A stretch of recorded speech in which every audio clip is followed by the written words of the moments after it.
আসসালামু আলাইকুম সুপ্রিয় শিক্ষার্থীবৃন্দ, আশা করি তোমরা ভালো আছো। আমি মোহাম্মদ মাসুদ রানা, প্রভাষক, হিসাব বিজ্ঞান বিভাগ, ঢাকা কলেজ, ঢাকা। আমার অনলাইন ক্লাসে তোমাদেরকে স্বাগতম। আমরা আজকে ঢাকা কলেজের হিসাব বিজ্ঞান বিভাগ এর MBA 2017-18 বর্ষের ছাত্রদের স্ট্র্যাটেজিক ম্যানেজমেন্ট অ্যাকাউন্টিং বা কৌশলগত ব্যবস্থাপনা হিসাব বিজ্ঞান এর দ্বিতীয় ক্লাস পরিচালনা করব। তোমরা জানো আমরা গত সপ্তাহে এই স্ট্র্যাটেজিক ম্যানেজমেন্ট অ্যাকাউন্টিং এর চ্যাপ্টার 1 এর একটি ক্লাস নিয়েছি বা পরিচালনা করেছি। তারই ধারাবাহিকতায় আজকে আমরা দ্বিতীয় ক্লাস শুরু করতে যাচ্ছি। তাহলে গত ক্লাসে আমরা ইন্ট্রোডাক্টরি আলোচনা করেছি, এই সাবজেক্টের জন্য রেফারেন্স বুক নিয়ে আলোচনা করেছি, ম্যানেজমেন্ট অ্যাকাউন্টিং বলতে কী বোঝায় এবং স্ট্র্যাটেজিক ম্যানেজমেন্ট অ্যাকাউন্টিং বলতে কী বোঝায় সেই বিষয়গুলো আলোচনা করেছি। আজকে আমরা আরেকটু বিস্তারিতভাবে ম্যানেজমেন্ট অ্যাকাউন্টিং এবং স্ট্র্যাটেজিক ম্যানেজমেন্ট অ্যাকাউন্টিংয়ের মধ্যে কী পার্থক্য সেই বিষয়টা আলোচনা করব, অর্থাৎ difference between management accounting and strategic management accounting.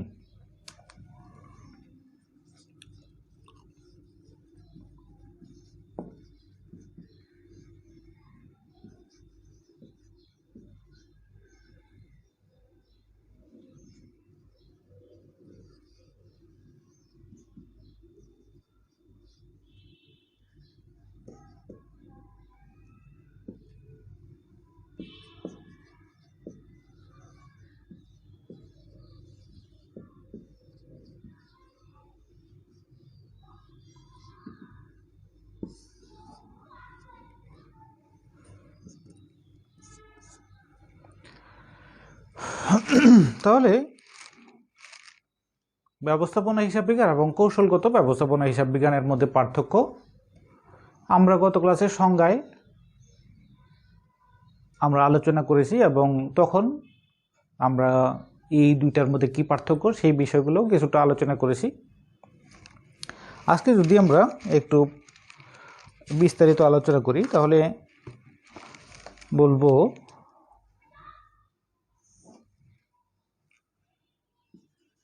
Management accounting এবং স্ট্র্যাটেজিক ম্যানেজমেন্ট অ্যাকাউন্টিং। প্রথমত নাম্বার 1,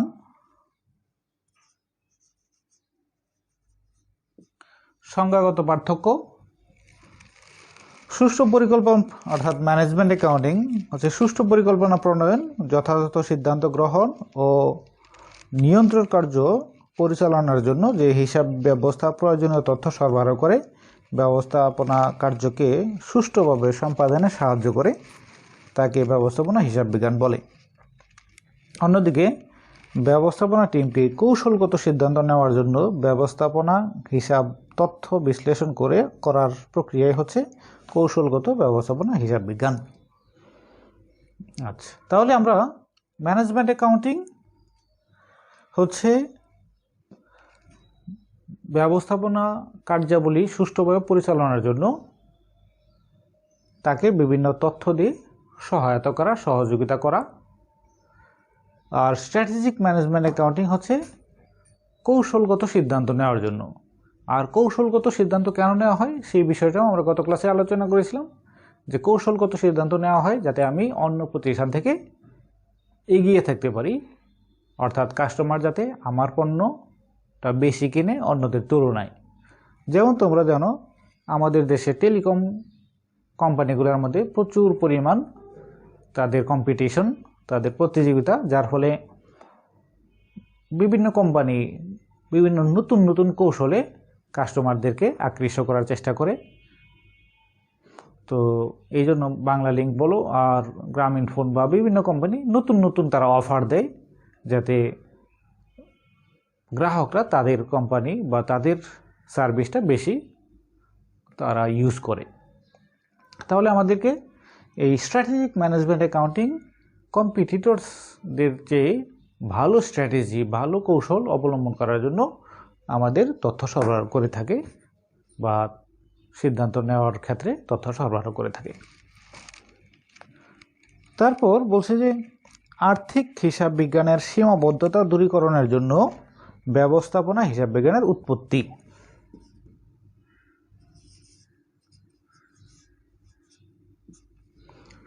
তাহলে ম্যানেজমেন্ট অ্যাকাউন্টিংয়ের উৎপত্তি কেন? ফিনান্সিয়াল অ্যাকাউন্টিং বা আর্থিক হিসাব বিজ্ঞান এর সীমাবদ্ধতা দূরীকরণের লক্ষ্যে আমার ম্যানেজমেন্ট অ্যাকাউন্টিংয়ের উৎপত্তি। কারণ আমরা জানি, মনে করো আর্থিক হিসাব বিজ্ঞান আমাদের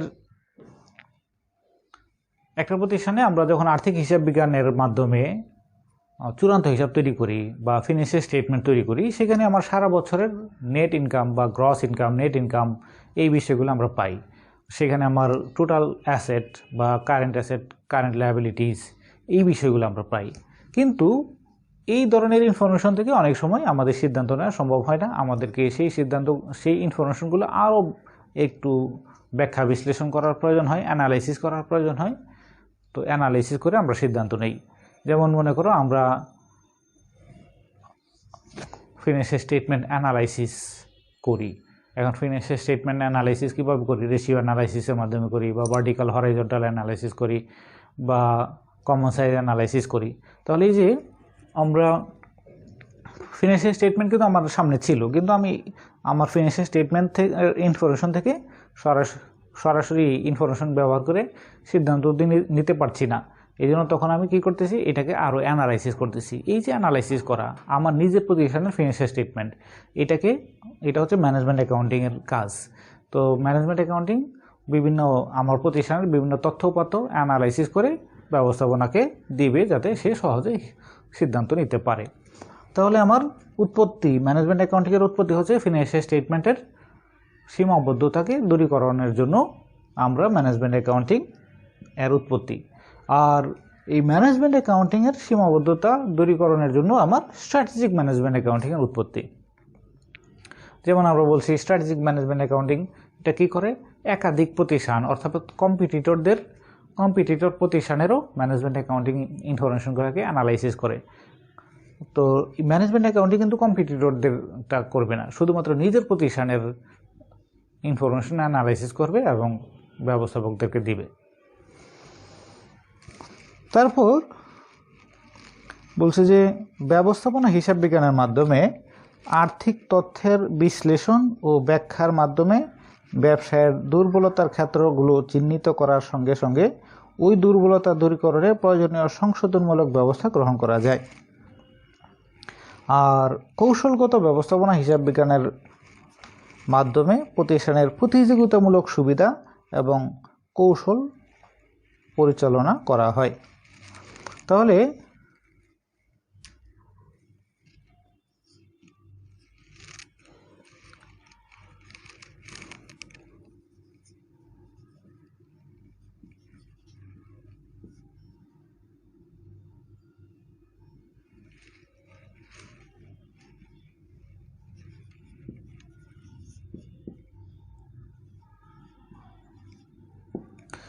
এই হেডিংগুলো আসলে বইয়ে দেয়া নেই। আমি এখানে যে বিষয়টা আলোচনা করা হয়েছে সেই বিষয়ের মূল দিকটা বা মূল কিওয়ার্ডটা আমি নিজের মতো করে এখানে লেখার চেষ্টা করতেছি। তাহলে ব্যবস্থাপনা হিসাব বিজ্ঞান বলছে যে ব্যবস্থাপনা হিসাব বিজ্ঞানের মাধ্যমে আর্থিক তথ্যের বিশ্লেষণ ও ব্যাখ্যার মাধ্যমে ব্যবসায়ের দুর্বলতার ক্ষেত্রগুলো চিহ্নিত করার সঙ্গে সঙ্গে ওই দুর্বলতা দূরীকরণে প্রয়োজনীয় সংশোধনমূলক ব্যবস্থা গ্রহণ করা যায়। তাহলে ম্যানেজমেন্ট অ্যাকাউন্টিংয়ের কাজ হচ্ছে নিজের প্রতিষ্ঠানের কোন কোন দুর্বল ক্ষেত্রগুলো আছে সেই দুর্বলতা চিহ্নিত করে সেটাকে সমাধান করার জন্য কি করা যায় সেই ব্যাপারে তারা সিদ্ধান্ত গ্রহণ করবে। অর্থাৎ নিজের দুর্বলতা চিহ্নিত করে সেটাকে উন্নয়ন করার জন্য যাতে সিদ্ধান্ত নেওয়া যায় সেই জন্য এই ম্যানেজমেন্ট অ্যাকাউন্টিং বা ব্যবস্থাপনা হিসাব বিজ্ঞান তথ্য প্রদান করবে। আর কৌশলগত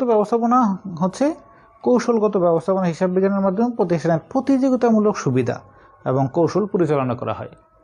তাহলে কম্পারেটিভ অ্যানালাইসিস এবং আমার যারা কম্পিটিটর আছে তাদের সাথে আমারটা কম্পেয়ার করে কিভাবে আমরা এগিয়ে যেতে পারি বা তাদের থেকে আমাদের দুর্বলতাটা কোথায় আছে সেই বিষয়গুলো আমরা এই স্ট্র্যাটেজিক ম্যানেজমেন্ট অ্যাকাউন্টিংয়ে আলোচনা করি। বা তারপর ব্যবস্থাপনা হিসাব বিজ্ঞানকে তথ্য সরবরাহ করে আর্থিক হিসাব বিজ্ঞানের সকল শাখা।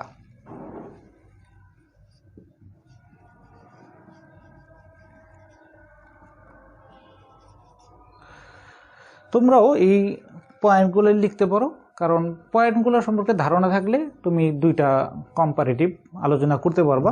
বইয়ে কিন্তু এই পয়েন্টগুলো বলা নেই, আমি নিজের মতো করে তাদের আলোচনার বিষয়বস্তু থেকে কি পয়েন্টটা নেওয়ার চেষ্টা করছি। তাহলে তথ্য সরবরাহ বলছে ব্যবস্থাপনা হিসাব বিজ্ঞানকে তথ্য সরবরাহ করে আর্থিক হিসাব বিজ্ঞানের সকল শাখা। তাহলে ম্যানেজমেন্ট অ্যাকাউন্টিং যে তথ্য নিয়ে কাজ করে বা বিশ্লেষণ করে সেই তথ্যের মূল সোর্স হচ্ছে আর্থিক হিসাব বিজ্ঞান। তো আর্থিক হিসাব বিজ্ঞানের তথ্যগুলা ম্যানেজমেন্ট অ্যাকাউন্টিং অ্যানালাইসিস করে এবং ব্যবস্থাপনাকে প্রদান করে। যেমন আমরা একটু আগে বললাম যে ফিনান্সিয়াল স্টেটমেন্ট অ্যানালাইসিস। এখন ফিনান্সিয়াল স্টেটমেন্ট অ্যানালাইসিসের কাজটা হচ্ছে ম্যানেজমেন্ট অ্যাকাউন্টিংয়ের, কিন্তু এই ফিনান্সিয়াল স্টেটমেন্টটা কোত্থেকে পাবে সে? যদি তাহলে ফিনান্সিয়াল স্টেটমেন্টটা পাবে আর্থিক হিসাব বিজ্ঞান থেকে, ফিনান্সিয়াল অ্যাকাউন্টিং থেকে। তাহলে আমার ম্যানেজমেন্ট অ্যাকাউন্টিংয়ের তথ্য সরবরাহ কোত্থেকে আসে? আর্থিক হিসাব বিজ্ঞান থেকে আসে। আর কৌশলগত ব্যবস্থাপনা হিসাব বিজ্ঞানের তথ্য সরবরাহ করে ব্যবস্থাপনা হিসাব বিজ্ঞান পদ্ধতি। কৌশলগত হিসাব বিজ্ঞান পদ্ধতি বা কৌশলগত ব্যবস্থাপনা হিসাব বিজ্ঞান পদ্ধতি, এখানে তারা যে অ্যানালাইসিসটা করে তাদের ইনফরমেশন তারা কোথায় পায়? From management accounting. আমরা কিন্তু আগেই বলেছি যে আমরা যদি ফিনান্সিয়াল অ্যাকাউন্টিং, ম্যানেজমেন্ট অ্যাকাউন্টিং এবং স্ট্র্যাটেজিক ম্যানেজমেন্ট অ্যাকাউন্টিংকে পরস্পর রাখি, তুলনা করি, তাহলে ফিনান্সিয়াল অ্যাকাউন্টিং হচ্ছে বিল্ডিংয়ের নিচতলা, ম্যানেজমেন্ট অ্যাকাউন্টিং হচ্ছে বিল্ডিংয়ের দ্বিতীয় তলা, আর স্ট্র্যাটেজিক ম্যানেজমেন্ট অ্যাকাউন্টিং হচ্ছে বিল্ডিংয়ের তৃতীয় তলা। আমি যদি দ্বিতীয় তলায় যেতে চাই তাহলে আমাকে প্রথম তলা হয়ে তারপরে দ্বিতীয় তলায় যেতে হবে। প্রথম তলায় না যেয়ে আমি দ্বিতীয় তলায় আমি যেতে পারবো না। তো এরকম আমি যদি তৃতীয় তলায় যেতে চাই তাহলে দ্বিতীয় তলা হয়ে আমাকে তৃতীয় তলায় যেতে হবে। তাহলে ম্যানেজমেন্ট অ্যাকাউন্টিং হচ্ছে দ্বিতীয় তলা, তাহলে এর তথ্যগুলো আসবে প্রথম তলা অর্থাৎ ফিনান্সিয়াল অ্যাকাউন্টিং থেকে। আর স্ট্র্যাটেজিক ম্যানেজমেন্ট অ্যাকাউন্টিং হচ্ছে তৃতীয় তলা, তাহলে এর তথ্যগুলো আসবে দ্বিতীয় তলা থেকে অর্থাৎ ম্যানেজমেন্ট অ্যাকাউন্টিং থেকে।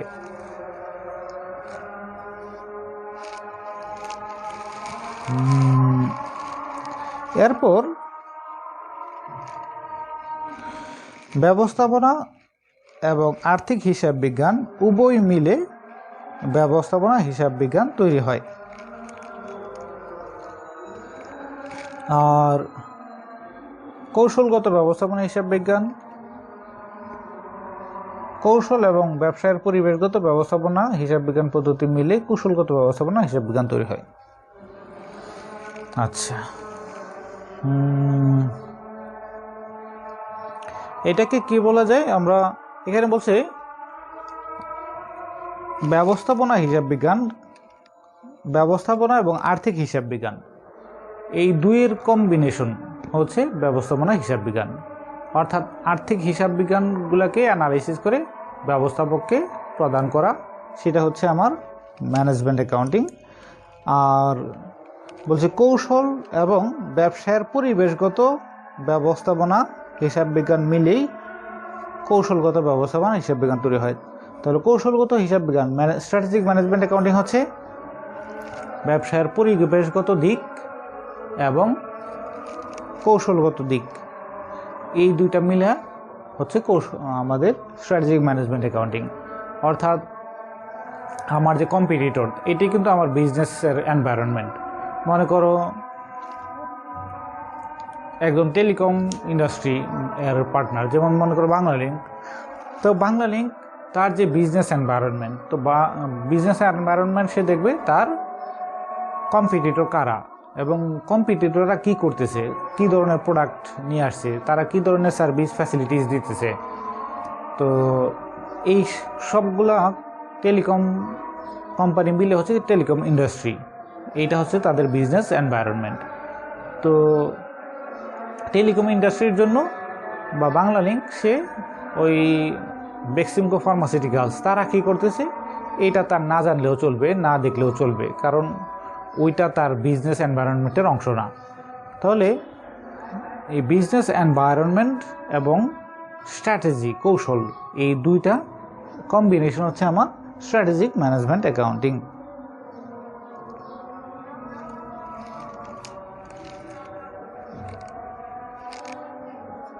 তাহলে আমরা এটাকে পরিবেশ নামে একটা হেডিং দিলাম, যে আমার ম্যানেজমেন্ট অ্যাকাউন্টিং হচ্ছে ফিনান্সিয়াল অ্যাকাউন্টিং এবং ম্যানেজমেন্ট এর দুইটার কম্বিনেশন, পরিবেশ বা আওতা আমরা বলতে পারি। তারপর ব্যবস্থাপনা হিসাব বিজ্ঞান পদ্ধতি অনেকটা প্রযুক্তিগত এবং এটি স্বল্পমেয়াদী সিদ্ধান্তের ক্ষেত্রে উপযোগী, আর কৌশলগত ব্যবস্থাপনা হিসাব বিজ্ঞান দীর্ঘমেয়াদী সিদ্ধান্তের ক্ষেত্রে উপযোগী।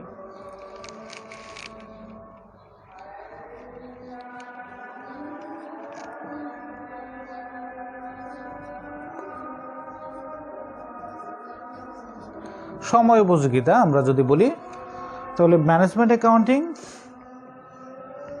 এইটা মানে এই দুইটার মধ্যে যদি আমরা কম্পেয়ার করি, তখন এইটা স্বল্প মেয়াদী সিদ্ধান্ত গ্রহণের জন্য উপযোগী, এটা দীর্ঘমেয়াদে অর্থাৎ দীর্ঘমেয়াদী স্ট্র্যাটেজি কীরকম হবে সেই বিষয়ে আমার সিদ্ধান্ত গ্রহণের ক্ষেত্রে উপযোগী।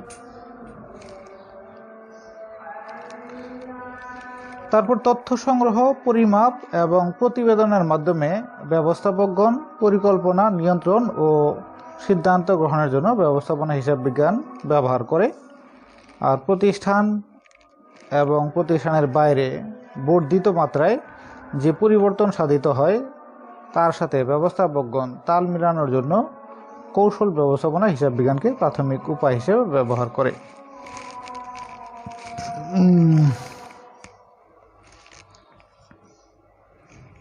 আচ্ছা, তাহলে আমাদের বলছে তথ্য সংগ্রহ, পরিমাপ এবং প্রতিবেদনের মাধ্যমে ব্যবস্থাপকগণ পরিকল্পনা, নিয়ন্ত্রণ ও সিদ্ধান্ত গ্রহণের জন্য ব্যবস্থাপনা হিসাব বিজ্ঞান ব্যবহার করে।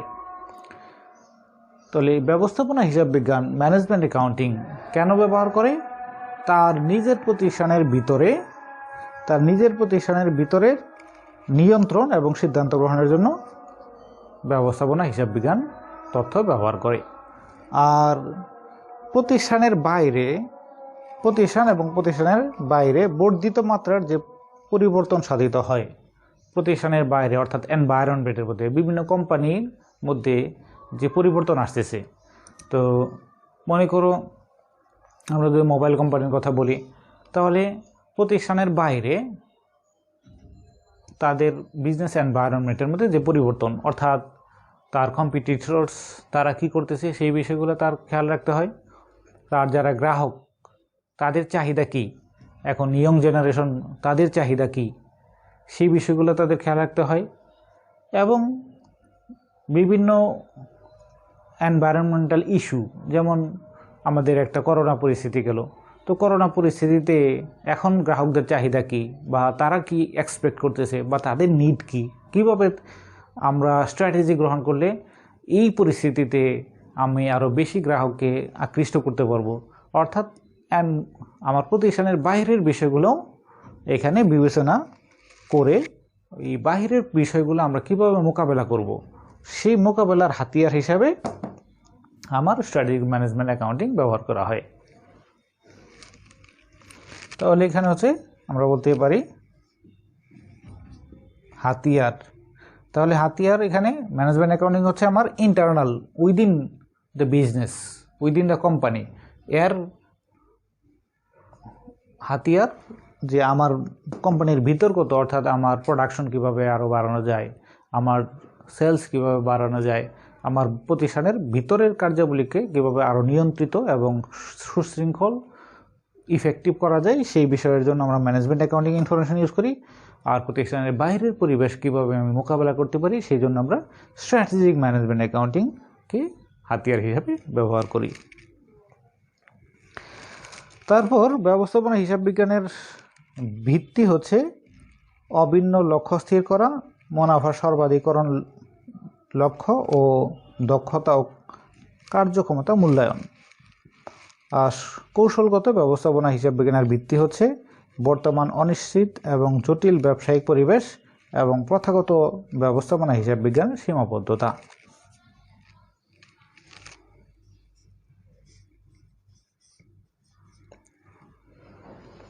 তাহলে ম্যানেজমেন্ট অ্যাকাউন্টিংয়ের ভিত্তি কি, কী জন্য ম্যানেজমেন্ট অ্যাকাউন্টিং আমার প্রয়োজন হলো?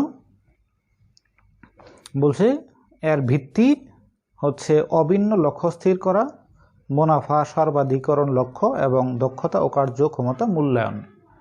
আমার মুনাফা সর্বাধিকরণ এবং কার্যক্ষমতা এবং দক্ষতা এটাকে মূল্যায়ন করার জন্য আমার ম্যানেজমেন্ট অ্যাকাউন্টিং প্রয়োজন হয়। আর কৌশলগত ব্যবস্থাপনা হিসাব বিজ্ঞান এর ভিত্তি অর্থাৎ এটা কেন প্রয়োজন, সেটা হচ্ছে বর্তমান অনিশ্চিত এবং জটিল ব্যবসায়িক পরিবেশ এবং প্রথাগত ব্যবস্থাপনা হিসাব বিজ্ঞানের সীমাবদ্ধতা। আমাদের ব্যবসায়িক পরিবেশ এখন বর্তমানে আগের চেয়ে দিন দিন আরও জটিল থেকে জটিল হচ্ছে এবং সেই জটিল পরিবেশে প্রথাগত ব্যবস্থাপনা হিসাব বিজ্ঞান যথাযথ তথ্য সরবরাহ করতে পারছে না। অর্থাৎ বাইরের পরিবেশ মোকাবেলা করার জন্য কী ধরনের কৌশল অবলম্বন করা দরকার, সেই কৌশল এর জন্য সিদ্ধান্ত গ্রহণের জন্য যেই তথ্য দরকার সেইগুলো আমার প্রথাগত ব্যবস্থাপনা হিসাব বিজ্ঞান যথাযথ তথ্য সরবরাহ করতে পারছে না। এই জন্যই আমার এই স্ট্র্যাটেজিক ম্যানেজমেন্ট অ্যাকাউন্টিং এর প্রয়োজন, যাতে আমি বাইরের পরিবেশ মোকাবেলা করার জন্য যেই কৌশল অবলম্বন করা দরকার এবং সেই কৌশল অবলম্বন করার জন্য যেই তথ্য আমার দরকার সেই তথ্যগুলো আমরা পাই।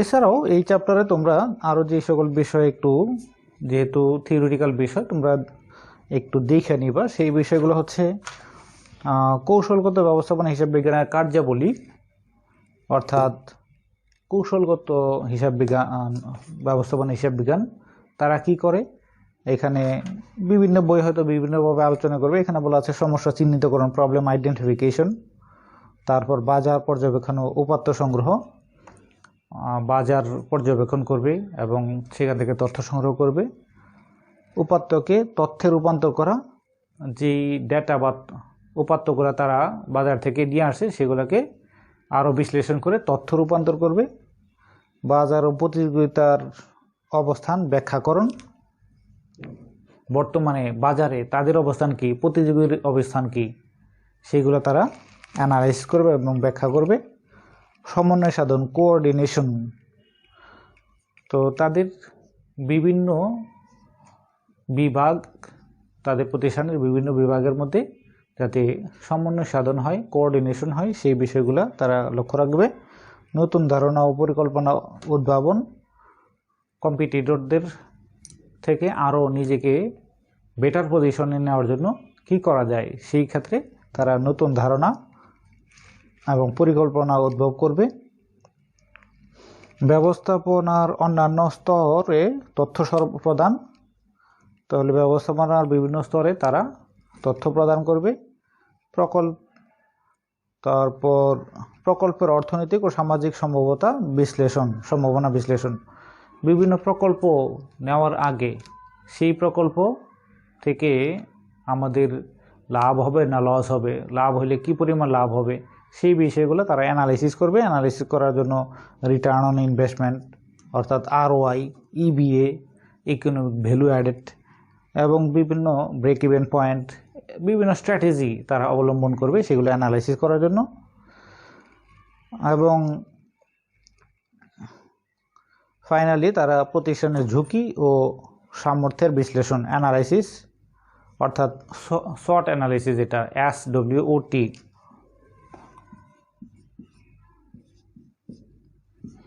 Strength, weakness, opportunity and threat. একটা প্রতিষ্ঠানের স্ট্রেংথ কোথায়, উইকনেস কোথায়, তার আর কোথায় ফার্দার ইনভেস্টমেন্ট অর্থাৎ ফার্দার ডেভেলপমেন্ট করার সুযোগ আছে, অপরচুনিটি কোথায় এবং তার থ্রেট কোথায়, অর্থাৎ কোন কোন দিকে তারা অন্য প্রতিষ্ঠানের দ্বারা হুমকির সম্মুখীন, সেই বিষয়গুলো তারা অ্যানালাইসিস করবে এবং তারা স্ট্রেংথগুলোকে বজায় রাখার চেষ্টা করবে, উইকনেসগুলোকে তারা রিমুভ করার চেষ্টা করবে, অপরচুনিটিটা তারা টেক ওভার করার চেষ্টা করবে অর্থাৎ অপরচুনিটিটা গ্রহণ করার চেষ্টা করবে এবং থ্রেটটাকে মোকাবেলা করার চেষ্টা করবে। তো এইভাবে তাদের প্রতিষ্ঠানটাকে তারা অন্য প্রতিষ্ঠানের চেয়ে আরও বেটার পজিশনে নেওয়ার চেষ্টা করবে। তাহলে আমাদের স্ট্র্যাটেজিক ম্যানেজমেন্ট অ্যাকাউন্টিং মূলত আমার এটা কম্পারেটিভ অ্যানালাইসিসের মাধ্যমে নিজের প্রতিষ্ঠানটাকে অন্য প্রতিষ্ঠান থেকে আরও উন্নত করার জন্য নতুন নতুন এবং কৌশল অবলম্বন করা এবং সেই কৌশল অবলম্বন করার জন্যই যে তথ্যগুলো প্রয়োজন হয়, সেই পরিকল্পনা করার জন্য যে তথ্যগুলো প্রয়োজন হয়, সেই তথ্যগুলো সরবরাহ করবে হচ্ছে স্ট্র্যাটেজিক ম্যানেজমেন্ট অ্যাকাউন্টিং। তাহলে আজকে এই পর্যন্তই, পরবর্তী ক্লাসে দেখা হবে। তোমরা নিজেরা ইনশাআল্লাহ এই বিষয়গুলো একটু বইয়ে পড়াশোনা করবা, তাহলে আরও বেশি ক্লিয়ার হবে ইনশাআল্লাহ। আজকে এই পর্যন্ত। আসসালামু আলাইকুম ওয়া রাহমাতুল্লাহ।